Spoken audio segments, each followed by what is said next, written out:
Salam kelakar hukum, kenal, akrab, dan care dengan hukum. Apa kabar Sobat Kelakar Hukum dimanapun berada? Jumpa lagi di channel yang akan mengajak Anda menjadi lebih kenal, lebih akrab, dan lebih care atau peduli dengan hukum tentunya. Nah, di penghujung bulan Ramadan ini, kehidupan sosial kita dihangatkan oleh sebuah pemberitaan mengenai YouTuber yang suka mengcover lagu dari beberapa musisi, kemudian dimuat di konten YouTube tersebut. Nah, memang kemarin si YouTuber ini sempat tersandung masalah, dan belakangan dalam 1 minggu ini khususnya di pemberitaan memuat bahwa si YouTuber tersebut juga digugat oleh beberapa pemilik lagu maupun beberapa asosiasi musisi. Nah, kita coba lihat dulu beberapa cuplikan pemberitaan yang ada di media. Silakan Sobat Kelakar Hukum.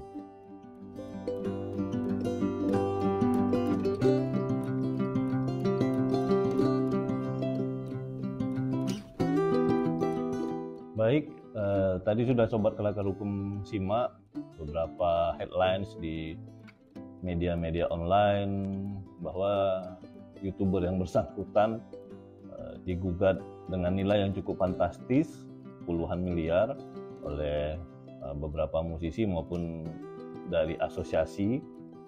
Nah, namun perlu kesempatan kali ini kami tidak akan masuk ke case personal terhadap permasalahan yang dialami oleh YouTuber tersebut. Namun kita akan coba lihat, kita akan coba berbagi secara aspek hukumnya seperti apa sih ketika kita mengcover sebuah lagu yang sudah komersil atau sudah pernah dikomersialkan sebelumnya. Nah, jangan sampai nanti kita mengcover lagu, kemudian kita tampilkan di platform media sosial, dan ternyata itu merupakan sebuah pelanggaran hukum. Atau juga jangan sampai nanti ketika kita dalam sebuah acara nikahan atau sebuah kafe, kita sedang nongkrong-nongkrong, kemudian kita bernyanyi, kemudian kita takut dan tidak berani untuk membawakan sebuah lagu. Nah, baik, akan kita sama-sama kita lihat seperti apa sih sebetulnya kaitannya hukum di negara kita terhadap mengcover sebuah lagu ini. Nah, pertama-tama kita coba lihat dulu apa sih definisi dari mengcover lagu itu. Saya kutip dari Wikipedia, memberikan definisi mengenai mengcover lagu itu adalah rekaman atau penampilan baru dari lagu yang sebelumnya pernah dirilis secara komersial. Nah, jadi definisi dari Wikipedia tersebut sebetulnya adalah lagu itu sudah pernah dikomersialkan atau pernah dipublish, kemudian direkam ulang kembali oleh seseorang, dan kemudian diposting atau dimuat dalam konten media sosial. Nah, kalau kita lihat terkait lagu ini, maka mau tidak mau kita harus melihat ke dalam Undang-Undang Hak Cipta tahun 2014. Nah, hak cipta ini sebetulnya sih bukan hanya terkait lagu, Sobat Kelakar, tapi juga bisa dalam bentuk sinematografi, bisa dalam bentuk buku, bisa dalam bentuk sebuah reality show, atau sebuah talk show, atau sebuah acara. Nah, jadi tidak hanya khusus mengenai lagu sebetulnya. Nah, namun di dalam hak cipta tersebut salah satunya adalah yang biasa didaftarkan hak ciptanya ke dalam hak atas kekayaan intelektual itu adalah lagu, seperti itu. Lalu coba kita buka pengertian hak cipta ini di dalam Undang-Undang Hak Cipta.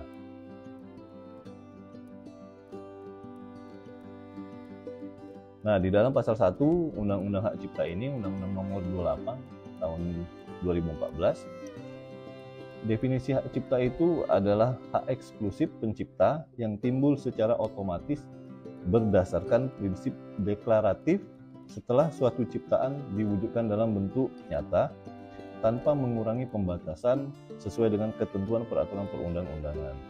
Jadi penjelasan dari pasal 1 ini bahwa sebetulnya hak cipta itu adalah mulai timbul ketika dia dideklarasikan atau bahasa awamnya didaftarkan lah gitu dan diwujudkan dalam bentuk nyata, dan setelah memperoleh pengesahan, kalau di Indonesia itu di Direktorat Jenderal Hak Atas Kekayaan Intelektual, maka sejak saat itu timbullah hak yang melekat terhadap si penciptanya atau pembuatnya. Nah, turunan dari hak cipta yang sudah disahkan itu, yang sudah didaftarkan ke dalam ke database dari hak atas kekayaan intelektual terhadap si pencipta itu, maka melekatlah yang namanya hak moral dan hak ekonomi. Nah, hak moral ini adalah hak seperti apa? Yaitu hak dia untuk mengubah, kemudian untuk mengedit, kemudian untuk mencantumkan nama dia atau tidak mencantumkan terhadap hak ciptaannya tersebut. Nah, itu yang masuk kategori ke dalam hak moral. Nah, kemudian yang kedua, hak ekonomi. Seperti apa hak ekonomi itu? Dia publish ciptaannya tersebut, kemudian dia sebarkan, kemudian dia jual, kemudian dia komersilkan. Nah, itulah hak ekonomi. Nah, kemudian di mana sih letaknya ketika sebuah hak cipta itu dilanggar? Nah, ketika sebuah hak cipta ini, yang kita balik lagi ke mengcover lagu itu, kita lihat dulu mengcover lagu itu apakah si pengcover lagu setelah dia mengcover lagu mengkomersilkan atau mendapat keuntungan secara ekonomis. Nah, hak ekonomi yang dilanggar inilah yang masuk kategori sebuah perbuatan melanggar hukum. Karena apa? Karena ketika seorang pengcover lagu, setelah dia cover lagu dari seorang musisi, kemudian dia posting, dia tayangkan di dalam platform media sosial apapun itu, dan si pengcover lagu mendapatkan keuntungan secara ekonomi, kalau bahasa sekarang itu kan dimonetisasi seperti itu. Disitulah muncul pelanggaran hukumnya. Bagaimana caranya supaya tidak terjadi pelanggaran hukum terhadap hak cipta tersebut? Si pengcover lagu itu sebelum dia mengkomersialkan lagu yang sudah dia cover tadi dan diposting di dalam platform media sosial, seharusnya si pengcover lagu tadi itu meminta izin dari si pemilik hak ciptanya. Itu yang sering dikenal dengan istilah lisensi. Jadi setelah mendapat lisensi atau izin dari si pemilik hak cipta tersebut, dari si pemilik lagu tersebut, nah maka barulah boleh si pengcover lagu tadi menayangkan di platform media sosial dan mendapatkan keuntungan secara ekonomis dari cover lagu yang dia tayangkan di media sosial tersebut. Dan biasanya nanti ada pembagian keuntungan secara ekonomis atas lagu yang sudah di cover dan ditayangkan di media sosial tadi. Nah, kalau lisensi ini tidak ada, si pengcover lagu tetap mengkomersialkan dan mendapatkan keuntungan secara ekonomi, maka bisa saja si pengcover lagu tadi merasa keberatan dan mengajukan upaya hukum terhadap pelanggaran hak cipta tadi. Nah, untuk pelanggaran hak cipta ini sendiri, kapan sih bisa dikategorikan sebagai pelanggaran hak cipta? Sifatnya ketika pelanggaran hak cipta ini terjadi itu adalah masuk kategori delik aduan. Artinya apa? Si pemilik hak cipta yang harus melaporkan atau mengadukan bahwa telah terjadinya pelanggaran hak cipta oleh si pengcover lagu tersebut. Jadi ketika kalau si pemilik hak cipta ini tidak melaporkan atau tidak adanya aduan dari si pemilik hak cipta, maka aparat penegak hukum tidak akan bisa melakukan tindakan hukum seperti itu, sobat pelanggar hukum semua. Namun kita tidak perlu khawatir sebetulnya.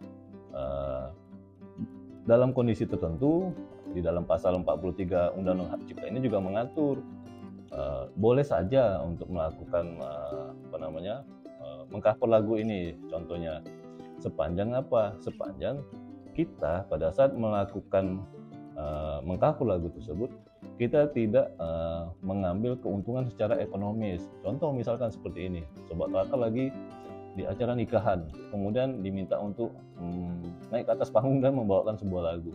Nah, di situ tidak ada keuntungan ekonomi yang kita dapat, maka tidak bisa dikategorikan sebagai pelanggaran hak cipta.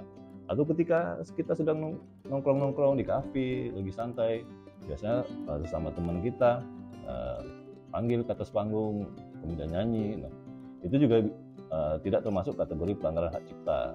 Jadi seperti itu secara garis besarnya mengenai hak cipta ini, Sobat Kelakar Hukum, terkhusus untuk kegiatan mengcover lagu ini. Nah, jadi ketika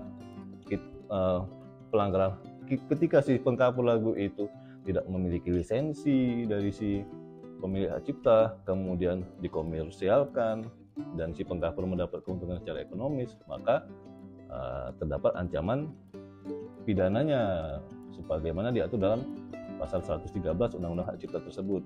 Bisa berupa pidana penjara maupun juga pidana ganti rugi. Nah, jadi memang kalau secara hukum ketika sebuah lagu itu di cover dan si pengcover mendapat keuntungan ekonomi, nah disitulah baru muncul yang namanya hak cipta. Jadi kepada Sobat Kelakar Hukum yang mungkin punya niatan untuk menjadi YouTuber dengan mengcover lagu-lagu yang sudah komersil dari pencipta lagu sebelumnya, maka kami menyarankan jangan lupa untuk meminta lisensi dari si pemilik hak ciptanya atau si pencipta lagunya. Apalagi ciptaan tersebut, lagu tersebut sudah terdaftar sebagai hak cipta dalam pangkalan data hak atas kekayaan intelektual. Nah, Sobat Kelakar Hukum, semoga penjelasan kami kali ini bisa memberikan sedikit pencerahan mengenai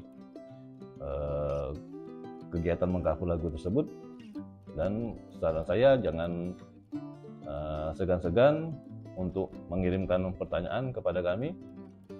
Semoga di tayangan berikutnya akan kami jawab satu persatu.